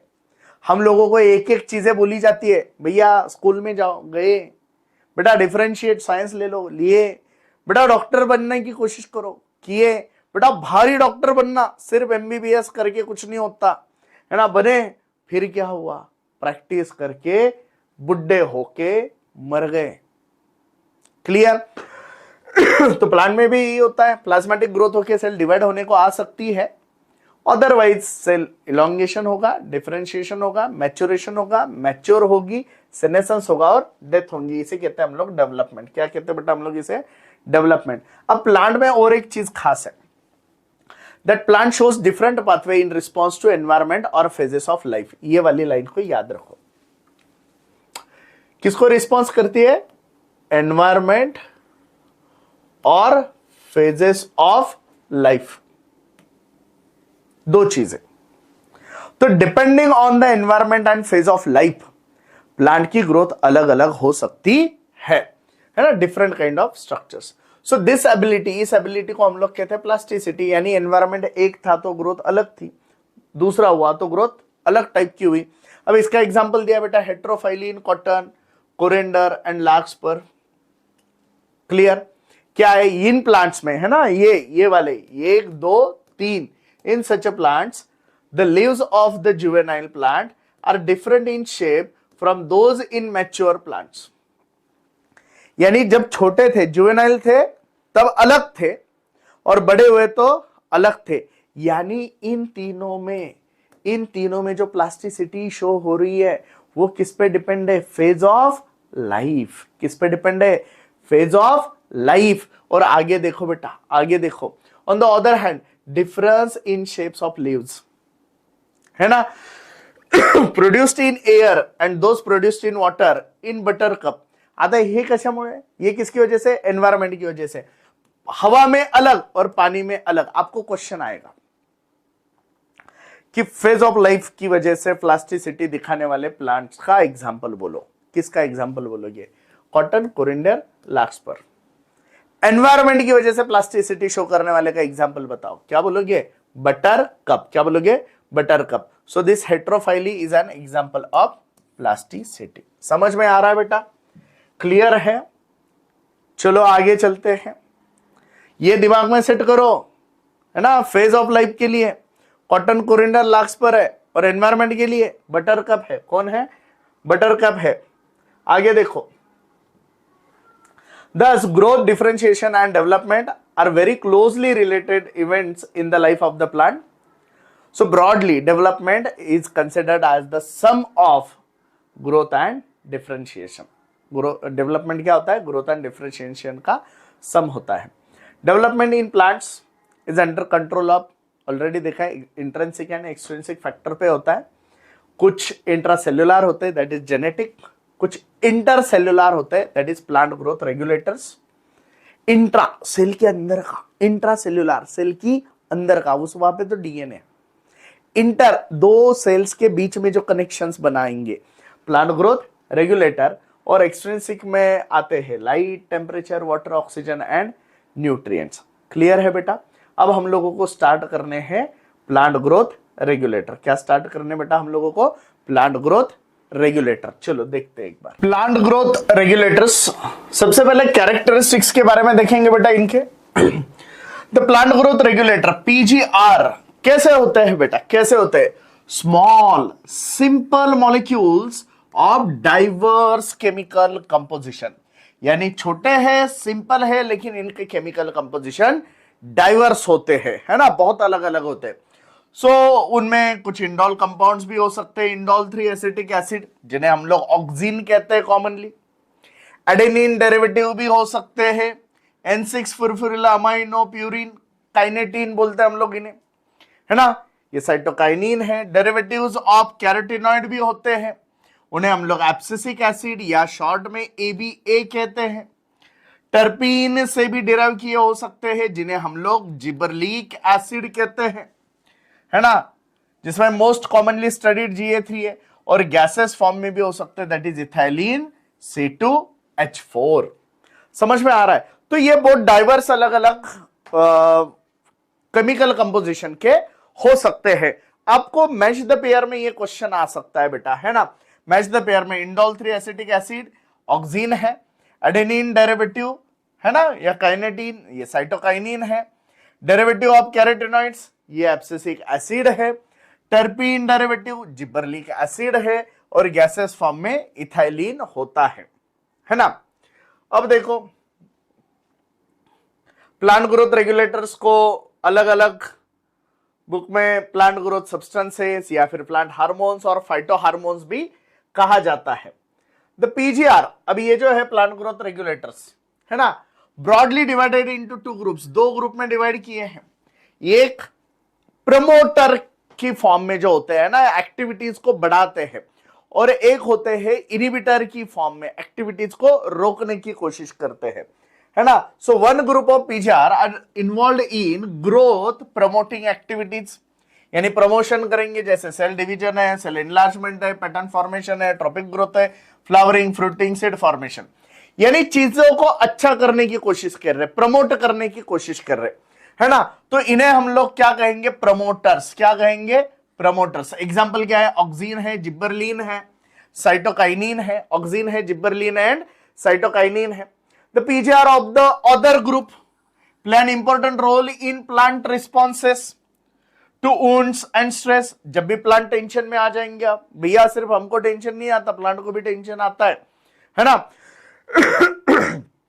तो जब भी प्लांट्स में या तो कोई जख्म होंगे या तो स्ट्रेस होंगे, स्ट्रेस में भी बायोटिक हो सकते हैं, यानी किसी वायरस की इन्फेक्शन की वजह से, फंगाई की इन्फेक्शन की वजह से, बैक्टीरिया की इन्फेक्शन की वजह से, हमारी वजह से, अगर ऐसे कुछ टेंशन में है या फिर अबायोटिक टेंशन है, सनलाइट का कोई प्रॉब्लम है, टेम्परेचर का कोई इशू है, पानी का कोई इशू है, मिनरल्स का कोई इशू है, तो उसे हम लोग अबायोटिक स्ट्रेस कैसे कहते हैं। So they are involve in various growth inhibiting activities. तो ऐसी केसेस में ये क्या करेंगे? ग्रोथ इनहिबिट करेंगे, such as dormancy and abscission, है ना। तो इसमें एब्सिसिक एसिड आता है, एब्सिसिक एसिड आता है। अब जो गैसेस, ये वाली लाइन बहुत इंपॉर्टेंट है, अब जो गैसेस फॉर्म में इथाइलिन जो होता है, ये दोनों कैटेगरी में आता है बेटा, दोनों कैटेगरी में आता है ना। लेकिन लार्जली, ये वाली लाइन को अच्छे से याद रखना, लार्जली क्या है? वो इनहिबिटर है, लार्जली क्या है? इनहिबिटर है। ओके, अब देखो बेटा, कोई प्लांट ग्रोथ रेगुलेटर इंटेंशनली ढूंढा नहीं गया है, सब एक्सीडेंटल ढूंढे गए हैं, है ना। सबका रिसर्च अलग अलग फॉर्म में हुआ था। तो देखो, interestingly the discovery of each of the 5 major groups of PGR have been accidental, है ना। So all this started with the observation of Charles Darwin. सबसे पहले ऑक्सीन के बारे में देख लो, ऑक्सीन के बारे में इतना ही याद रखना है, डार्विन और उसका बेटा फ्रांसिस डार्विन, ये जब अलग अलग चीजों का ऑब्जर्वेशन करते थे तो उनको ये पता चला कि कोलियोप्टाइल ऑफ कैनरी ग्रास जो है वो यूनिलैटरल लाइट की तरफ, है ना, मूवमेंट दिखाता है ना, यूनिलैटरल इल्यूमिनेशन की तरफ वो क्या करता है, ग्रो करता है ना, उसे हम लोग फोटोट्रॉपिक मूवमेंट कहते हैं। So after series of experiments, उन्होंने अलग अलग एक्सपेरिमेंट किए, उन्होंने अपेक्स को कट कर दिया, डिकैपिटेशन बोलते हैं, वो निकाल दिया, तब नहीं झुक रहा था वो उस तरफ, डिकैपिटेशन किया, अब नहीं जा रहा है उस तरफ, है ना, तो उसका मतलब उनको पता चल गया कि यार यहाँ पे कुछ तो बन रहा है ना। So after a series of experiment it was concluded that tip of the coleoptile was the site of transmittable influence that cause the bending of entire coleoptile. यानी यहाँ पे कुछ तो बन रहा है और वो सिग्नल ट्रांसमिट हो रहा है यहाँ पे, जिसकी वजह से ये मूवमेंट हो रही है, ये मूवमेंट हो रही है ना। फिर ऑक्सीजन सबसे पहले आइसोलेट किया एफडब्ल्यू वेंट ने, है ना, और कहां से आइसोलेट किया, तो कोलियोप्टाइल ऑफ ओट सीडलिंग। ये अच्छे से याद रखो, डार्विन ने जो कोलियोप्टाइल ऑब्जर्व किए वो कैनरी ग्रास के थे, वेंट ने जहां से ऑक्सीजन को आइसोलेट किया वो ओट सीडलिंग का था, इतना ही याद रखना है यहाँ पे। ओके, चलो आगे बढ़ते हैं। दूसरे हार्मोन की discovery, that is gibberellin. Gibberellin की डिस्कवरी देखो बेटा, the bakanae disease of rice seedling was caused by fungal pathogen Gibberella fujikuroi, है ना। राइस में कुछ डिसीज हो रहे, राइस में क्या हो रहे, कुछ डिसीज हो रहे, है ना, उसे हम लोग कहते हैं फुलिश सीडलिंग्स, बैकने डिसीज। और किसकी वजह से हो रहे, तो फंगल पैथोजन की वजह से हो रहे। कौन सा पैथोजन था, जिबरेल्ला फुजिकुराई, ये फंगाई था। तो ई कुरोसावा ने ये बताया था, है ना, reported that appearance of symptoms of the disease rice seedling when they were treated with sterile filtrate of the fungus। यानी कॉमन प्लांट है, नॉर्मल प्लांट है, उसने जिबरेल्ला फुजिकुराई का जिसको इन्फेक्शन था वो लिया, उसका एक्सट्रैक्ट बनाया, उसे स्टेराइल किया। स्टेराइल किया मतलब क्या, कि उन्होंने क्या किया कि उसमें कुछ लिविंग नहीं रखा, बायोटिक नहीं रखा, और फिर मतलब सिर्फ अभी केमिकल बचे हैं, है ना। अब उसको स्प्रे किया तो दूसरे प्लांट भी वैसे ही ग्रो होने लगे, तो फिर उनको पता चला कि यार उसमें कुछ तो है ना। So the active substance was were later identified, और फिर जिब्रेल्ला से निकाला, इसलिए जिब्बरलिक एसिडिक नेचर है, इसलिए एसिडिक जिब्बरलिक एसिड। दो समझ में आ रहा है। पहला कोलियोप्टाइल ऑफ कैनरी ग्रास का यूनिलैटरल इल्यूमिनेशन की तरफ बेंडिंग दिखा रहा था, ये डार्विन ने देखा था, वेंट ने ओट सीडलिंग से, कोलियोप्टाइल ऑफ ओट सीडलिंग से आइसोलेट किया। दूसरा बैकने डिसीज, फुलिश राइस सीडलिंग हम लोग जिसे बोलते हैं, जो जिबरेल्ला फुजिकुराई के इन्फेक्शन की वजह से होता है। तो कुरोसावा ने बताया कि यार उसका मैं स्टेराइल फिल्ट्रेट भी अगर यूज करूं तो वही चीज हो रही है। फिर लेटर उसे आइसोलेट किया गया, आइडेंटिफाई किया गया, दैट वाज जिब्बरलिक एसिड। अब तीसरा है स्कूग और उसके दोस्त टोबैको के कैलस को ग्रो करते थे, है ना। What is callus, it is mass of undifferentiated cell, यानी सिंपल मेरिस्टेमेटिक सेल से सारे डिवाइड हो रहे हैं, अनडिफरेंशिएटेड है। तो ये देख रहे थे कि इसमें प्रोलिफरेशन यानी सेल डिवीजन तभी होता है जब वो ऑक्सीजन के साथ, ऑक्सीजन मालूम था उन्हें, ऑक्सीजन के साथ जब न्यूट्रिएंट मीडियम में या तो एक्सट्रैक्ट ऑफ वस्कुलर टिश्यू डाल रहे, या तो ईस्ट एक्सट्रैक्ट डाल रहे, या तो कोकोनट मिल्क डालेंगे, या तो डीएनए डालेंगे।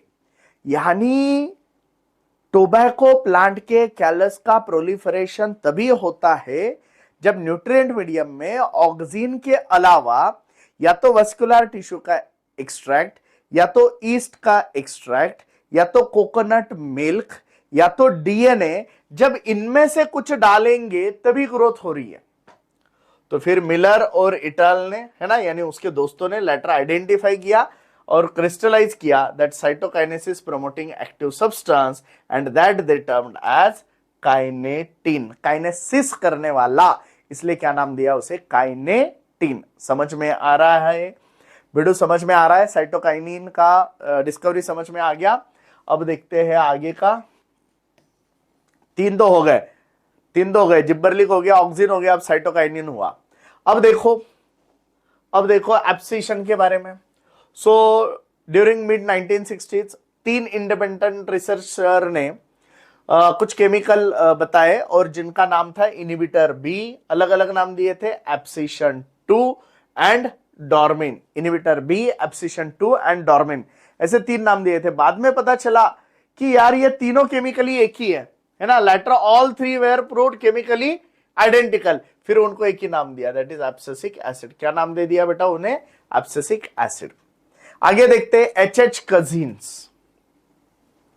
इन्होंने क्या कंफर्म किया? That confirm release of volatile substances from ripen oranges, है ना, that Hesson the ripening of stored अनराइपन bananas, है ना, ऑरेंज से आइसोलेट किया तो उसे, और क्या पता चला उनको कि यार ये बनाना का मतलब जो राइपनिंग है उसका स्पीड बहुत बढ़ा रहा है ना, और बाद में उसे आइडेंटिफाई किया और वो था इथाइलिन, अ गैसियस PGR। तो समझ गए सबके डिस्कवरीज। ऑक्सीन, डार्विन और उसके बेटे ने बताया कि coleoptile of canary grass unilateral illumination की तरफ झुकता है। अलग अलग एक्सपेरिमेंट करने के बाद उन्हें पता चला कि यार अपेक्स पे कुछ तो सिंथेसिस हो रहा है और वो मूव हो रहा है। FW वेंट ने ओट सीडलिंग में से ऑक्सीन को आइसोलेट किया। दूसरा कुरोसावा, बैकने डिसीज होता था राइस सीडलिंग में, जिबरेला फ्यूजिकराई इस फंगाई की इन्फेक्शन की वजह से। जब उसका स्टेराइल फिल्ट्रेट लिया और स्प्रे किया तब भी वही कैरेक्टरिस्टिक दिखा रहा था, तो बाद में उसे क्रिस्टलाइज किया गया, दैट इज जिबरलिक एसिड।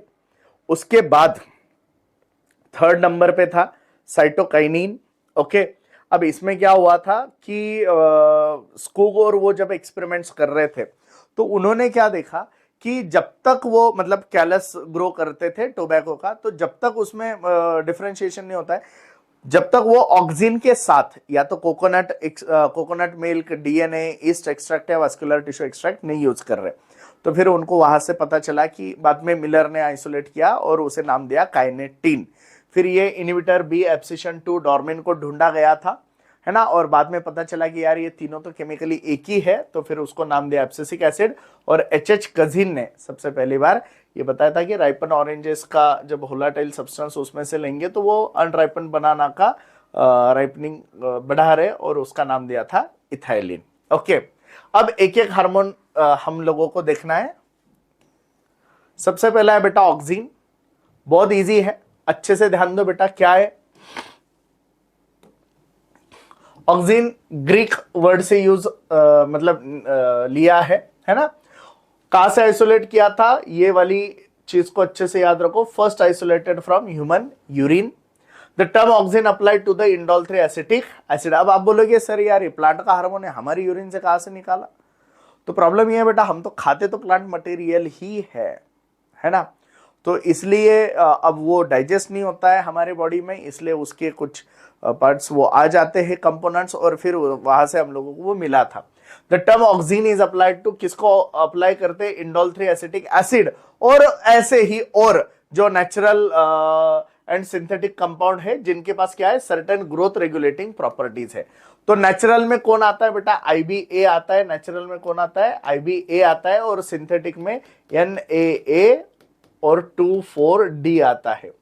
ओके, अब देखो, they are generally produced by the growing apices of the stem. कहां पे होता है growing apex of the stem?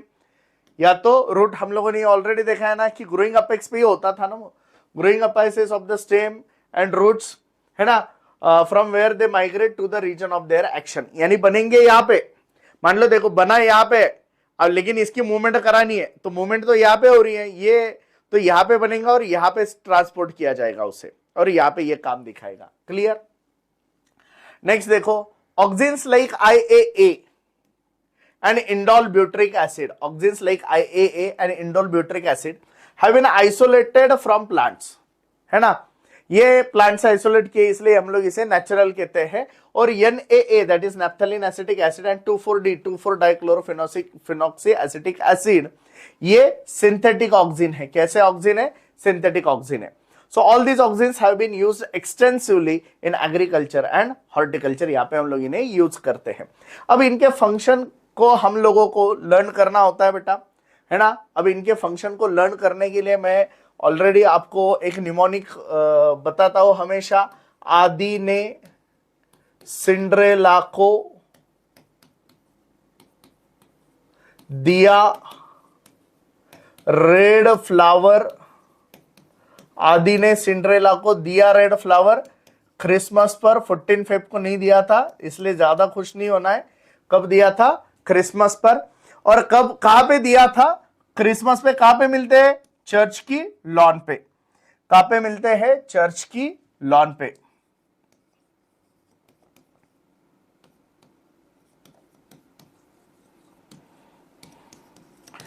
अब अच्छे से ध्यान दो बेटा, क्या करता है पहला function? Initiate rooting in stem cuttings. हम लोग लेके आते हैं ना वो गुलाब का छोटा सा काड़ी लेके आते हैं, वो लगाते हैं, फिर पूरा प्लांट आता है ना। तो थोड़ा सा उसका स्टेम कटिंग लेके आ रहे, तो उसमें जो रूटिंग होता है कौन करता है? ऑक्सीन करता है।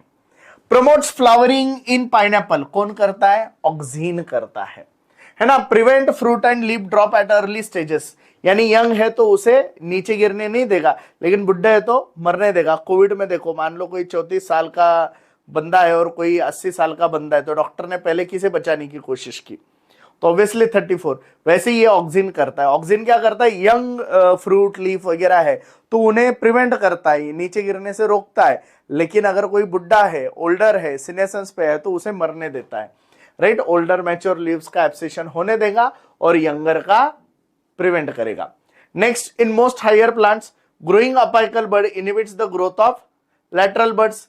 यानी ये देखो, मान लो ये ग्रो हो रहा है तो ये लैटरल को ग्रो नहीं होने दे रहा है, ये खुद ही ग्रो होता है, लैटरल को ग्रो नहीं होने दे रहा। इसे हम लोग कहते हैं अपेक्स का डोमिनेंस, अपाइकल डोमिनेंस।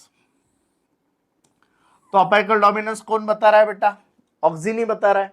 ओके, अगर हमने शूट का टिप काट दिया तो ऑक्सीन बनने की जगह निकल गई, अब अपाइकल डोमिनेंस रहेगा क्या? नहीं, अब लैटरल ब्रांचेस ग्रो होंगे, है ना। उसे हम लोग कहते हैं हेज मेकिंग। टी प्लांटेशन में हम लोग यूज करते हैं। मान लो देखो, टी प्लांट्स है, अगर वो प्लांट बहुत ऊपर तक गए तो प्लांट में चढ़ के पत्ते तोड़ने पड़ेंगे, फिर तो महंगा हो जाएगा काम और जल्दी भी नहीं होगा। तो अगर हमने एक हाइट पे जाने के बाद अपेक्स को कट कर दिया तो वो प्लांट सीधा उस हाइट तक ही ग्रो होगा। लीव्स तो बहुत सारे आएंगे लेकिन उस हाइट तक, तो इजीली तोड़ के हम लोग उसे कलेक्ट कर सकते हैं।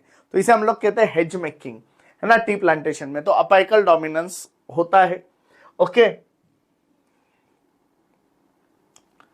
फिर ऑक्सीन क्या करता है? पार्थेनोकार्पी इंड्यूस करता है टोमेटो में, राइट। और 2,4-D जो होता है, डाइकोट वीड्स को मारने में हम लोग यूज करते हैं। अभी लॉन पे हमारा तो ग्रास होता है, ग्रास तो मोनोकॉट है। तो आप देखो ना, कितना बड़ा लॉन रहने दो, दूसरे प्लांट नहीं दिखेंगे। क्यों नहीं दिखते हैं? क्योंकि आपने वहां पे 2,4-D यूज किया है। समझ में आ रहा है? तो लॉन प्रिपरेशन में हम लोग इसे यूज करते हैं और जाइलम डिफरेंशिएशन में। अब देखो बेटा, यहां पे मैंने लिखा था, देखो, AD for apical dominance, CD for help in cell division, है ना, R for rooting, flower for flowering, X for xylem differentiation, par for parthenocarpy and lawn for lawn making. हो गया ना भिड़ू? आदि ने सिंड्रेला को दिया रेड फ्लावर क्रिसमस पर। चलो आगे बढ़ते हैं बेटा, आगे बढ़ते हैं। ऑक्सीन खत्म हुआ, अब जिब्बरलिन की बारी, है ना। Gibberellin are another kind of promotory PGR है। देर आर मोर देन 100 जिब्बरलिन्स, 100 से ज्यादा रिपोर्टेड है, और उनको नाम दिए हम लोगों ने GA1, GA2, GA3। अब ये कहां से आइसोलेट किए? फंगा एंड प्लांट से। कहां से आइसोलेट किए? फंगा एंड प्लांट पे। इस लाइन पे क्वेश्चन आ सकता है बेटा, आपको पूछेंगे जिब्बरलिन कहां से आइसोलेट किए हैं, तो दो चीजों से आइसोलेट किए, फंगा एंड हायर प्लांट्स। तो कौन कौन है बेटा? GA1, GA2, GA3 ऐसे नाम दिए हैं, लेकिन सबसे पहले जो डिस्कवर किया वो था GA3, और सबसे ज्यादा स्टडी जिसका हुआ वो भी है GA3। सारे GA जो होते हैं वो क्या होते हैं? एसिडिक होते हैं बेटा। कैसे होते हैं? एसिडिक होते हैं, जितने भी हम लोगों को मिले। अब काम क्या क्या करता है देखो, अब इसकी भी एक ट्रिक है बेटा, जिब्बरलिन की भी एक ट्रिक है। जिब्बरलिन की ट्रिक है गब्बर। जिब्बरलिन की ट्रिक क्या है? गब्बर। मैं यहां पे लिखता हूं, देखो,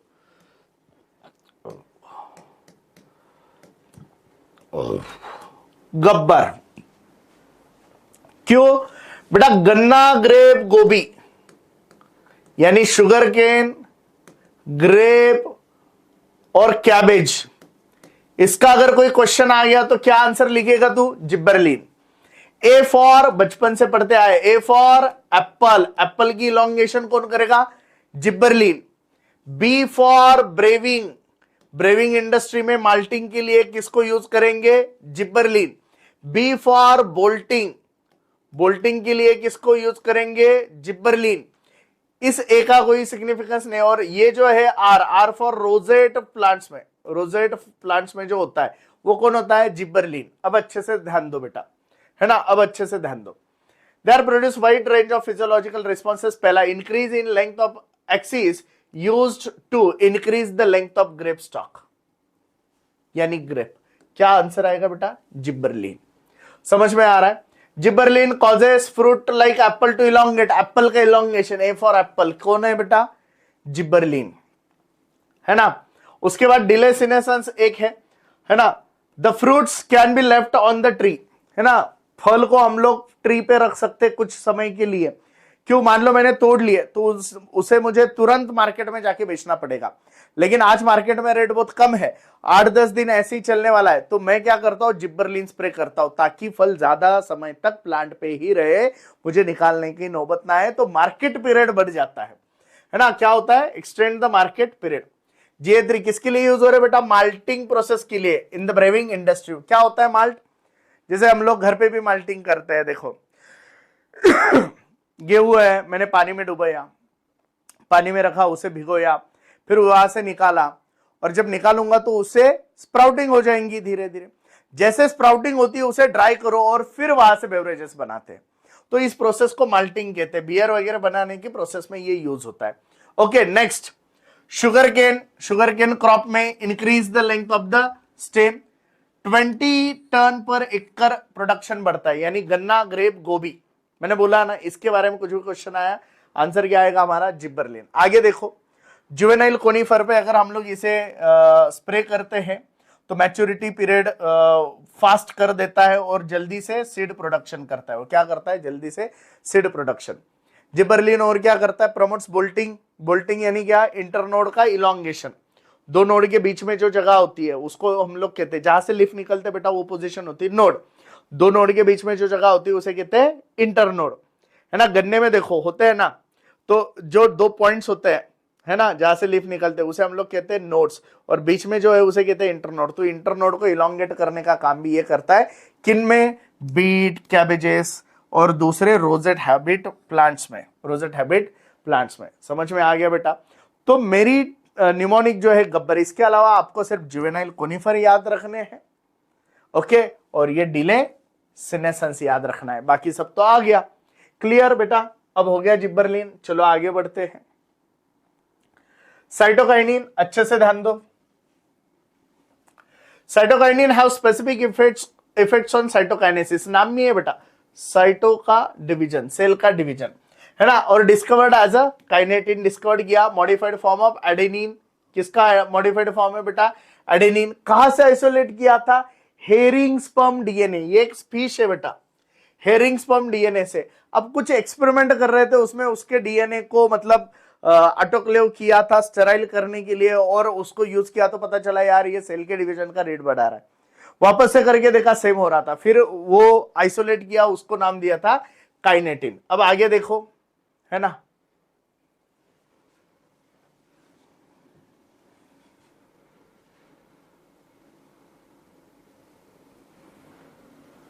अब आगे देखो बेटा, kinetin does not occur naturally in plants. Kinetin जो पहले आइसोलेट किया वो नेचुरली प्लांट में नहीं मिला, लेकिन उसके जैसे हम लोगों ने आइसोलेट करने की कोशिश की तो हमें मिला जियाटिन। क्या मिला? जियाटिन। कहां से आइसोलेट किया था? Corn kernel and coconut milk. Since the discovery of zeatin, zeatin के डिस्कवरी के बाद हम लोगों ने और भी ऐसे बहुत सारे साइटोकाइनिन्स को आइसोलेट किया है, ओके, जो सेल डिवीजन की मतलब ये बढ़ाता है ना। अब देखो, नेचुरल साइटोकाइनिन जो होते हैं कहां पे बनते हैं बेटा? ऑब्वियसली वहीं पे बनेंगे जहां पे रैपिड सेल डिवीजन करना है। जहां पे क्या करना है? रैपिड सेल डिवीजन करना है, वहीं पे ये बनेंगे। क्लियर? अब देखो, for example root apices, developing shoot buds, young fruit, इनमें ये बनते हैं। ओके, अब इनके लिए निमोनिक क्या है? इनके लिए निमोनिक है ले चलो दरबार में दारा सिंह के, ले चलो दरबार में दारा सिंह के, यानी लीव्स फॉर्मेशन, साइटोकाइनिन करेगा। CH फॉर क्लोरोप्लास्ट, साइटोकाइनिन करेगा। लेटरल शूट ग्रोथ, साइटोकाइनिन करेगा, है ना। एडवेंटिशियस शूट ग्रोथ, साइटोकाइनिन करेगा। Overcoming the apical dominance, cytokinin करेगा। ये देखो, AD फॉर अपाइकल डोमिनेंस। और promote nutrient mobilisation, ME for nutrient mobilisation, cytokinin करेगा। और DS, डिले सीनेसेंस, साइटोकाइनिन करेगा। समझ में आ गए बेटा? तो producing leaves, chloroplast, lateral shoot growth and adventitious growth, overcoming apical dominance. Overcoming apical dominance मतलब कि आपने अगर साइटोकाइनिन यूज किया तो लेटरल ग्रोथ ज्यादा होती है, अपेक्स की ग्रोथ कम होती है, इसे कहते हैं overcoming apical dominance. Auxin apical dominance दिखा रहा था, साइटोकाइनिन अपाइकल डोमिनेंस को ओवरकम करता है, यानी ऑक्सिन के अपोजिट में कौन है बेटा? साइटोकाइनिन है। समझ में आ गया? क्लियर है? चलो नेक्स्ट देखते हैं, इथाइलिन। देखो, ethylene is a simple gaseous PGR. ये गैसियस पीजीआर है बेटा, लेकिन सबसे काम की चीज है, ये बहुत काम की चीज है ना। देखो क्या क्या करता है, it synthesise in large amount by tissue under growing senescence and ripening fruits. यानी जो टिश्यू मरने पे है ना, जो टिश्यू मरने पे है या फिर जो फल मतलब राइप हो रहे वहां पे ये होता है। क्या क्या काम करेगा? पहला तो horizontal growth in seedling, next swelling of an axis, apical hook formation, ऐसे हुक लाइक स्ट्रक्चर बनाता है, hook like structure, right, in dicot seedlings. Promote senescence and abscission, है ना, सीनेसेंस और एब्सिशन मरने की प्रोसेस की तरफ लेके जा रहा है ना। Organ specially leaves and flower. Ethylene is highly effective in fruit ripening. समझ में आ रहा है? आगे देखो, ये रेस्पिरेशन का रेट बढ़ाता है बहुत ज्यादा, तो उसे हम लोग कहते हैं रेस्पिरेटरी क्लाइमेक्टिक, है ना। ये वाली चीज को अच्छे से याद रखो बेटा, है ना। Increase in, rise in rate of respiration. Ethylene क्या करता है? Seed and bud dormancy break करता है, इसे भी याद रखो। Germination in peanut seed, sprouting of potato tubers, यही करता है। प्रमोट रैपिड इंटरनोड और petiole elongation in deep water rice plant. जल्दी जल्दी इंटरनोड इलोंगेशन अगर होगा तो प्लांट ऊपर आएगा और फोटोसिंथेसिस कर पाएगा, पानी से बाहर आ जाएगा। It help in leaves upper parts of the shoot to remain above water, है ना, पानी के ऊपर रहने को मदद करता है। इथाइलिन आल्सो क्या प्रमोट करता है? Root growth and root hair formation. यानी दोनों काम कर रहा है, एब्सेशन सीनेसेंस का भी काम कर रहा है और प्रमोशन का भी काम कर रहा है ना। नेक्स्ट आगे क्या है बेटा? देखो, ethylene is used to initiate flowering, है ना, एक ही टाइम पे सबके फ्लावर लाना है तो इसको यूज करते हैं। इंड्यूसेस फ्लावरिंग इन मैंगो, है ना। और ये क्या है? मोस्ट वाइडली यूज, दुनिया में सबसे ज्यादा यूज किया जाने वाला पीजीआर है ना।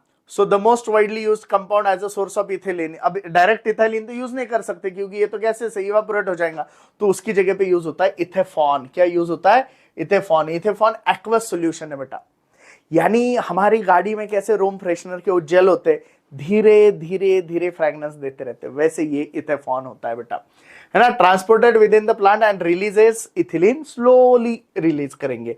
इथेफॉन क्या करता है? हैसन फ्रूट राइपनिंग का मतलब स्पीड बढ़ाता है, एक्सेलरेट एब्सेशन, है ना, and female flowering in cucumbers. तो इथाइलिन के फंक्शंस आपको अच्छे से लर्न करने होंगे। अब देखो बेटा, लास्ट है हमारा एब्सिसिक एसिड। चलो, abscisic acid was discovered for its role in regulating abscission and dormancy. ये चीजों को रोकने में लगा हुआ है। But like other PGR it also has other wide ranging effect. बाकी भी इफेक्ट है, कैसे भी इफेक्ट है बेटा? Act as a general plant growth inhibitor है, नाम में इनहिबिटर है, inhibitor of plant metabolism, inhibit seed germination, stimulate closure of stomata. यानी ये भी एक टाइप का रोकने का ही काम है। स्टोमेटा बंद कर दिए तो गैसेस एक्सचेंज बंद हो जाता है। To increase the tolerance of plant to various kind of stresses, इसलिए इसे स्ट्रेस हार्मोन भी कहा जाता है। क्लियर? आगे देखो, सीड डेवलपमेंट, मैच्योरेशन और डॉर्मेंसी में इसका बहुत बड़ा रोल है, क्योंकि जब तक डॉर्मेंसी नहीं रहेंगी तब तक मैच्योरेशन नहीं होगा बेटा, तब तक मैच्योरेशन नहीं होगा। तो जब तक मैच्योरेशन करना है तब तक डॉर्मेंसी रहना बहुत जरूरी होता है। तो इसलिए एबीए बहुत काम की चीज है। Help seeds to withstand desiccation, बिना बहुत कम पानी में जिंदा रहने के लिए एबीए ही उसे हेल्प करता है। And it is antagonist to GA. Gibberellic acid जितने भी काम कर रहा है उसके सारे उल्टे काम एब्सिसिक एसिड करता है। Clear? Similarly, there are number of events in the life of a plant where more than one PGR interact. अब देखो किसी भी काम में कोई एक पीजीआर नहीं होता बेटा, एक से ज्यादा पीजीआर उसमें काम करते हैं, है ना. So dormancy in seeds, buds, abscission, senescence, apical dominance. अब देखो, remember the role of PGR is of only one kind of intrinsic control. ये intrinsic control है along with genomic control and extrinsic factor. They play a very important role. अब many extrinsic factor है such as temperature, light, control of plant growth, है ना, and develop via PGR. दूसरे कौन से extrinsic could be vernalization, flowering, dormancy, seed germination, plant movements. Clear? अब summary भी एक बार देख लेते हैं बेटा.